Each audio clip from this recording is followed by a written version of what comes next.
မေတ္တာရှင်ရွာကမကျွတ်သေးသည့်တရေ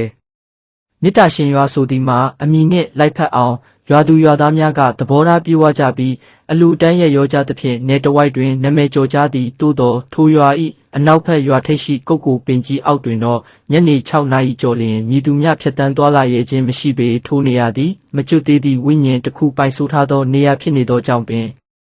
လွန်ခဲ့သောနှစ်ခန့်ကဖြစ်သည်ထိုရွာတွင်မနှင်းစီဆိုသောမိန်းကလေးတဦးရှိသည်သူမသည်ရုပ်ရည်ချုံမောယုံသာမကစိတ်သဘောထားလဲအလွန်နူးညံ့သည်သူမတွင်ချစ်သူရည်စားတဦးရှိပြီးမကြာမီလက်ထက်ကြတော့မည်ဟုသတင်းများထွက်နေသည်သို့သောကန်ဆိုးမိုးမောင်ကြသောညတညတွင်မနှင်းစီသည်ရွာအပြန်လန်းကုတ်ကိုပင်ကြီးအနီး၌လူဆိုးတတိုက်၏ဒုက္ခပေးခြင်းကိုခံလိုက်ရပြီးအသက်ပါဆုံးရှုံးခဲ့ရသည်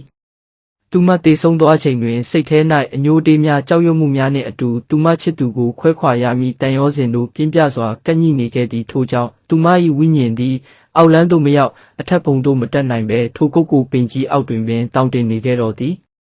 6လန့်ခြင်းများအစပိုင်းတွင်ရွာသားများကသတိမထားမိကြတော့လဲနောက်ပိုင်းတွင်ထူးခြားသောအဖြစ်အပျက်များစတင်လာသည်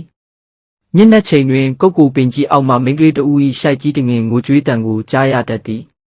တခါတရံရွာသားများထိုနားမှဖြတ်သွားလျင်ကျမကိုစောင့်ပေးပါဦးသူလာခေါ်လိုက်မယ်ဟုလှမ်းပြောတံကိုကြားရလေရှိသည်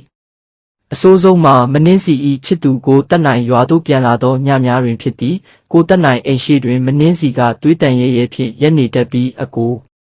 ကျမဒီမှာလေဟုခေါ်တတ်သည်ဟုဆိုကြသည်မကျွတ်လွတ်နိုင်သောအကြောင်းရင်းရွာသူရွာသားများနှင့်မိဘများကမနှင်းစီအတွက်ရက်လက်စွန်းတို့အမျှဝေခြင်းများအကြိမ်ကြိမ်ပြုလုပ်ပေးခဲ့ကြသည်ဘုန်းကြီးကျောင်းတွင်ရေစက်ချအမျှဝေတိုင်းလဲတာတို့ခေါ်တန်တဲ့ကိုကြားရတတ်တော်လဲသူမသည်ထိုနေရာမှပျောက်ကွယ်မသွားခဲ့ပေဆရာတော်ကြီးမိန့်ကြားချက်အရမနှင်းစီသည်သူမသေးဆုံးခဲ့ပုံကိုလက်မခံနိုင်ခြင်းနှင့်ချစ်သူအပေါ်ထားရှိသောဆွဲလန်းစိတ်ဥပါဒံကြီးမားလုံးနေသဖြင့်ဘလောက်အမျှဝေမကျွတ်လွတ်နိုင်ဖြစ်နေခြင်းဟုဆိုသည်သူမသည်သူမသေးပြီဟုမထင်ပဲချစ်သူလာခေါ်မိရက်ကိုထိုတစ်ပင်အောက်၌စောင့်နေစေဟုသိရသည်ယနေ့ထက်တိုင်မေတ္တာရှင်ရွာ၏ကုတ်ကိုပင်ကြီးအောက်တွင်လာပြညများဆိုလျင်အဖြူရောင်ဝတ်စုံနှင့်မိန်းကလေးတဦးထိုင်ငင်းနေသည်ကိုတွေ့ရတတ်သည်သူမသည်မိသူကိုမျှရံမပြုတော့လဲသူမ၏ဝမ်းနှဲပက်လက်ငိုကြွေးတံကတော့ကြားရသူတိုင်း၏ရင်ကိုခြောက်ခြားစေဆဲဖြစ်သည်